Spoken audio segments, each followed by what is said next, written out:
जिन बच्चों का रिजल्ट आ चुका है 12th के एग्जाम का, उन सभी को मैं शुभकामनाएं देता हूं। जय हिंद, नमस्कार। मैं हूं कृष्णा और टॉपिक है कि 12th के बाद आर्ट्स वाले बच्चे क्या क्या कर सकते हैं। बहुत सारे ऐसे बच्चे होते हैं जिनके माइंड में ये चलता रहता है कि अब तो हमने 12th कर लिया है, लेकिन आर्ट्स में हमारे पास क्या क्या ऑप्शंस है, prepare for the next and what is the next.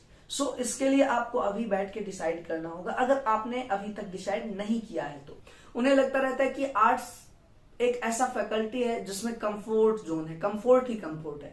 ऐसा नहीं है साहब, बहुत सारे ऐसे कोर्सेज हैं। मैं तो कहता हूं कि अनलिमिटेड, कुछ को छोड़ करके जितने कोर्सेज हैं सब के सब आर्ट्स में। बट आपको पता लगाना है, आपको ये देखना है कि क्या चीज आप कर सकते हैं।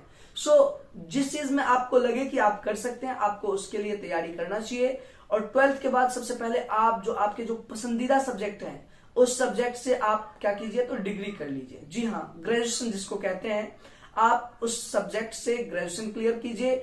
और इसके दरमियान ये जो 3 साल का जो गैप मिलता है ना, इस 3 साल गैप मतलब इन द सेंस कि जब आपका फाइनल डिग्री का फाइनल ईयर होता है, जब आप फाइनल एग्जाम दे रहे होते हैं, उससे पहले 12th के बाद इसमें 3 साल का जो आपका टाइम होता है, 3 इयर्स, इस 3 इयर्स में आपको क्या करना है कि तैयारी करना है। व्हाट तैयारी करना है, वो चीजें जो आप करना चाहते हैं। इसलिए आपको अभी डिसाइड करना होगा कि आप बेसिकली करना क्या चाहते हैं, आप क्या चाहते हैं।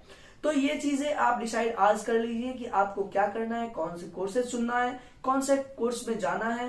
कोर्स ऐसा चुनिए जिससे आप कर सकते हो, जिसमें एक्सपेंस ज्यादा ना हो, क्योंकि आपको देखना पड़ेगा। Everything you will have to keep in your mind before choosing any courses, whatever you have to do.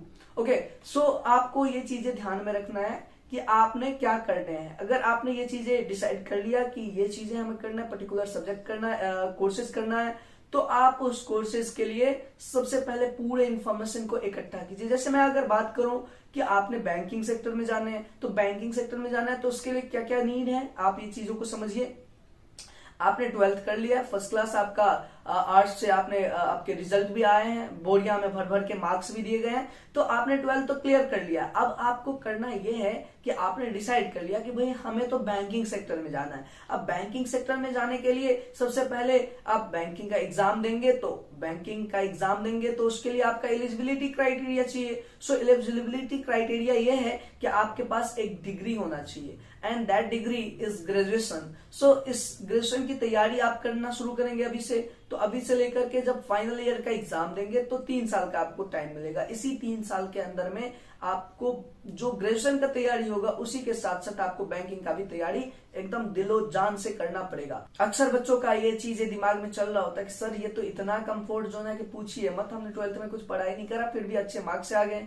लेकिन आगे आपको ऐसा होने वाला नहीं है। हो सकता है आप डिग्री भी कर ले, डिग्री में भी आपको बोर्डिया में भर भर के मार्क्स मिल जाए, बट ऐसा नहीं है कि आपको मार्क्स मिल जाएगा तो आपको अच्छी नौकरी मिल जाएगी, सरकारी नौकरी मिल जाएगी। अब तो सब साहब इतने ज्यादा कंपटीशन है कि you can't do anything without hard work. So आप हार्ड वर्क करना सीखिए और इन 3-4 साल जो आपने डिग्री करने हैं, इस बीच में इतने ज्यादा मेहनत कीजिए कि आप जो कोर्स करेंगे आगे उनमें आपको सफलता पहले ही पौधान पे मिल जाए। और this is the thing what, so this was the topic today I have choosed to explain it, and I do believe that this information will be helpful for all of you. So once again congratulations to all of you who have cleared your 12th examination with good marks. और ये चीजें एकदम ध्यान से करना, यही time होता है जब आपको सही डिसीजन लेना होता है। सही डिसीजन ही आपको सही दिशाएं ले जाएंगे।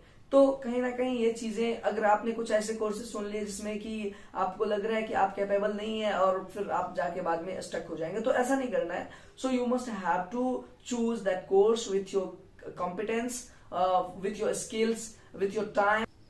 धन्यवाद। मुझे विश्वास है कि आपको ये वीडियो अच्छा लगा होगा। अगर अच्छा लगा हो तो कमेंट, शेयर, लाइक सब कुछ कर दीजिए और बने रहिए साथ। हम लाते रहेंगे जो भी हेल्पफुल इंफॉर्मेशन होगा आप सभी तक। धन्यवाद। जय हिंद, नमस्कार।